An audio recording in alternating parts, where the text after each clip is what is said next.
Enderlein was one of the great pioneers, and almost 100 years ago, he discovered that the blood is not sterile.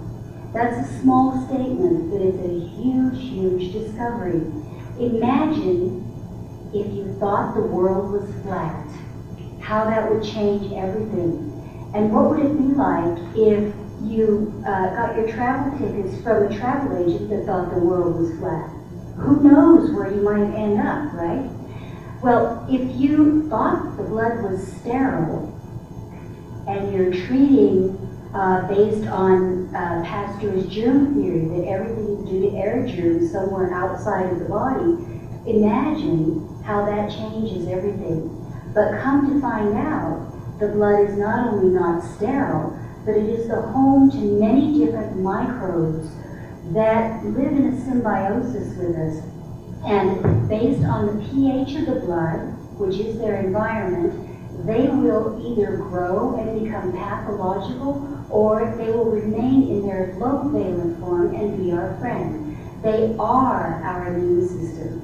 And their behavior and their happiness, if you will, is more important than anything, because it has to do with whether we get sick. It has to do with the development of degenerative diseases, the development of cancer, and our lifespan.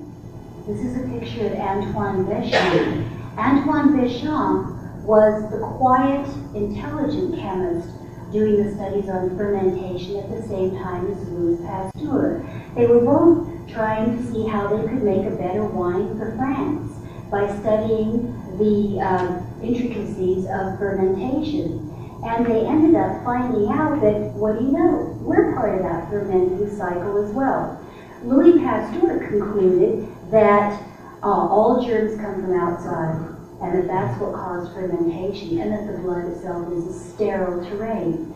Whereas Antoine Béchamp proved, he had a dark field microscope, and he proved that there are many of these microbes and that they do grow and develop. And then Gunther Enderlein built upon his work.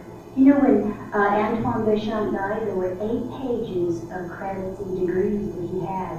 But he just wasn't as political with the courts of France as Louis Pasteur was.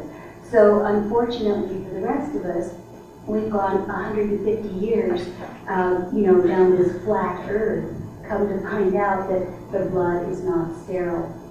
And so, we have not been treated properly. There are many, many things to understand here. The different direction that it went is Louis Pasteur's germ theory, his air germ theory, ended up being allopathic medicine, and that is what is taught today. It is still being taught in this country that the blood is sterile, and that there is one germ for every disease and one disease for every germ. Since the human genome has been decoded, it has been proven that that is impossible. We don't have enough pairs of genes to host a cause for every single disease. So because of that discovery as well, that begins to prove even further that the development, or what we call the pleomorphic theory, is a much more accurate expression of the process of disease. And disease is a process.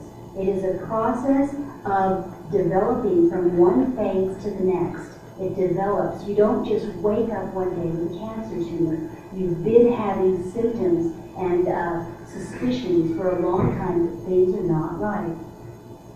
It was Antoine Béchamp then that realized that the pH of the blood dictates how the microbes behave. If they grow and become pathological, it is in self-defense, because we are force-feeding the microbes a lot of acidity.